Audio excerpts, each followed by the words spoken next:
It's been quite the morning.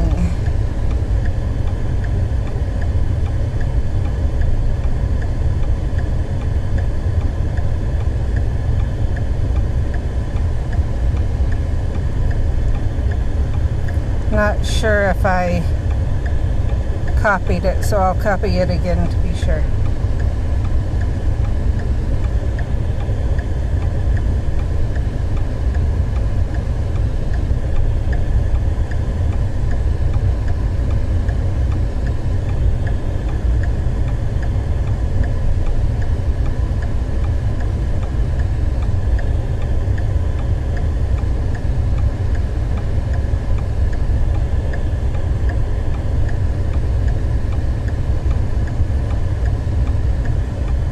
Okay, there's those.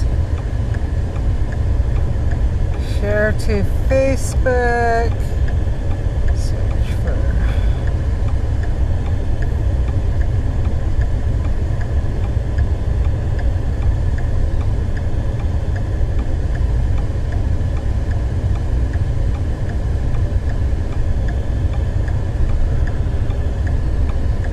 Okay, that one should be going, and one more.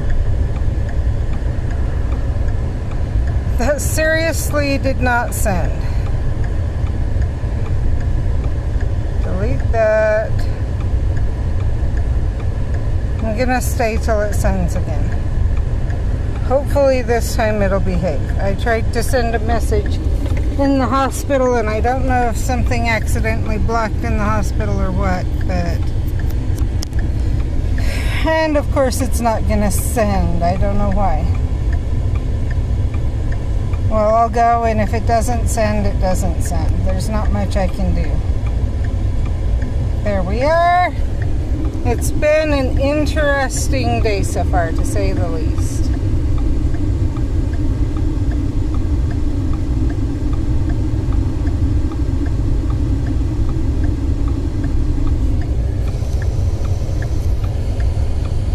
I do need to try to send to David alone.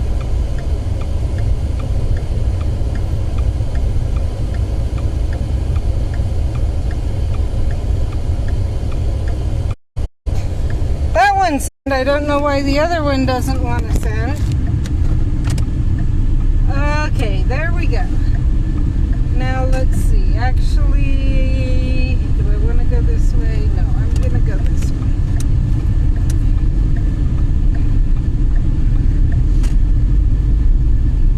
But, and part of the stress, life stress, is Ehlers-Danlos syndrome. Not that it's bad, but for whatever reason it seems to affect my veins. And I have some people that can get in on the first try, every single try. Without fail, they're amazing, etc. And if they can get mine, they can get in my daughter's and a bunch of other people's in my family. If they can't get in mine, they have trouble with my daughter too, and everything else. So how genetics play, the genetics of HEDS, because it's not all of us, it's just some of us, but how that works together in my family ends up with some of us being interesting trying to get into. Well, today I had my checkup. Not a problem. We talked a little bit about EDS and some of the things I go through. And I love catching up with my doctor, and it's been like a year, I think, since I've been in. Oh, shit. He forgot he was going to get me a steroid. I'm going to have to follow up with him. But that's okay. He was going to get me a topical steroid, because I have a issue that's just being persistent, and we want to see if we can get on top of it. But it's not it's not an emergency or anything, so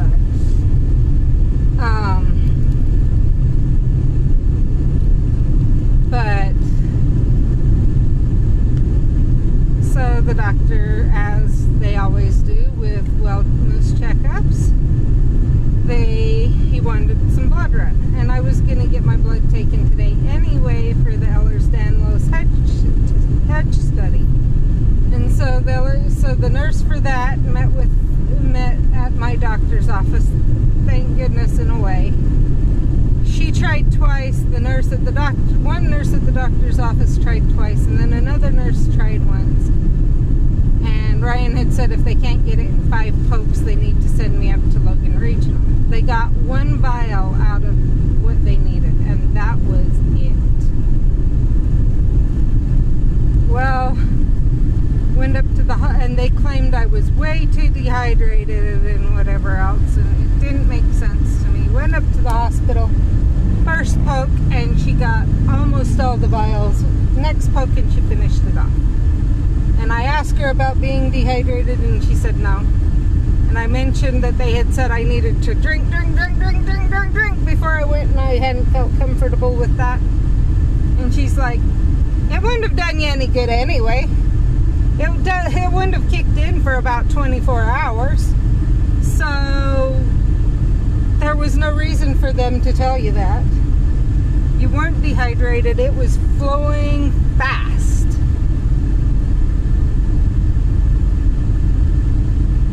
So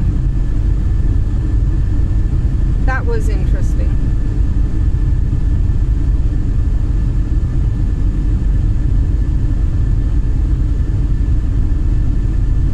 But it does tell me that from now on with my doctor's office, I just say, no, let's go up to the hospital for the blood draws. Let's not even attempt it here. This is ridiculous.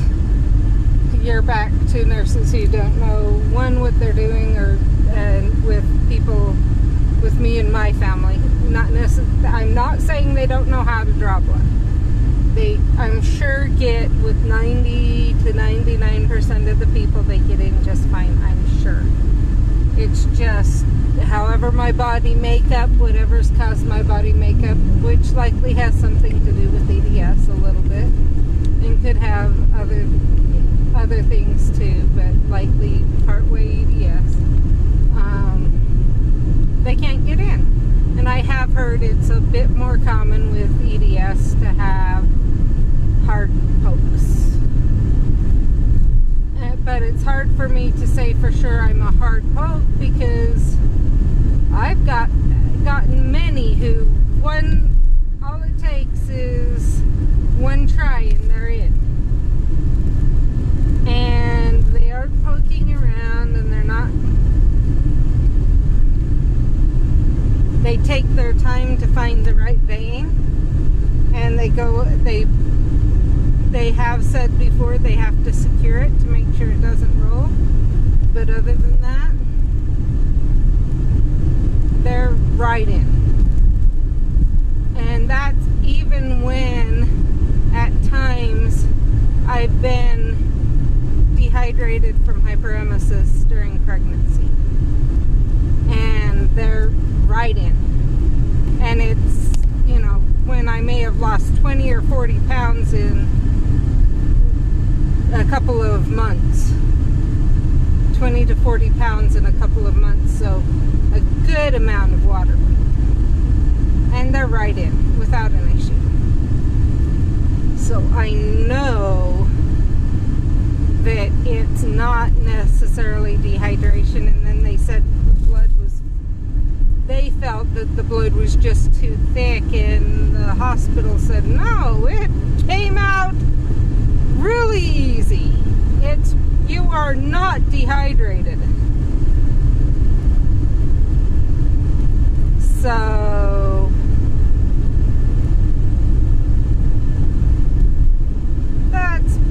that was an interesting experience. The good thing is we've got the blood for the hedge study, not necessarily the way they originally wanted to have me get it, but it's gotten, and I don't have to have another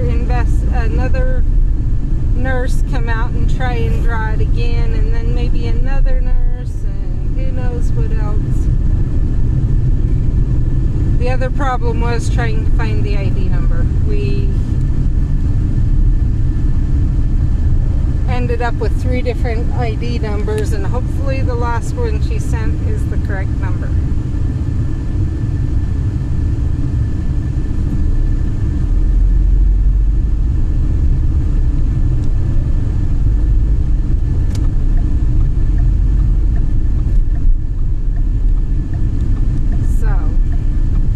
Because they don't want to link a name with the vials, obviously, because it's a blind study.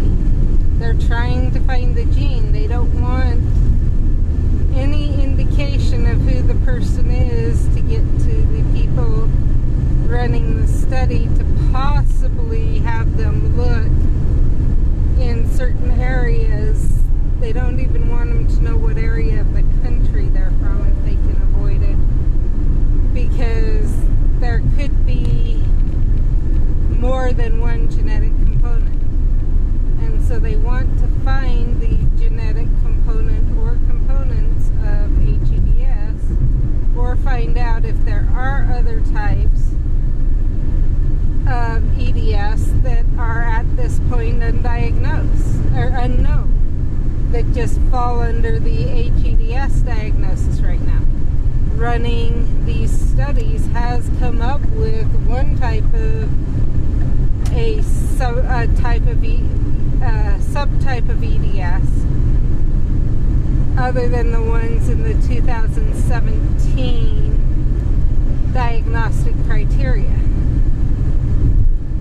It came up with another type of EDS and the genetic component for it. But there's still, that still doesn't cover that one they found is a more rare type, and doesn't explain the most common type of EDS, which is the HEDS. It took a few people out of that type, but that's also why they want to run this. They say there may be more than one gene. It could be we have multiple different types of EDS hiding as HEDS, and that's why it's so common, is because there's multiple types hiding as one type. And it could explain the wide range of symptoms. Now, with my family, and there's no guarantee that I don't have 2 types that affect the same gene, such that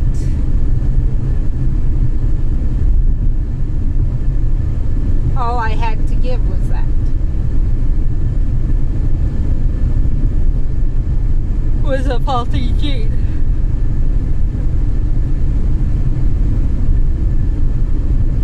But they each may affect in different ways. That's a possibility. It could be the same type that somehow is in both sides of both of my parents, somehow is in my father's line and in my mother's line. And possibly in my grandfather's line. We know both grandmothers had it, and possibly my grandfather. And so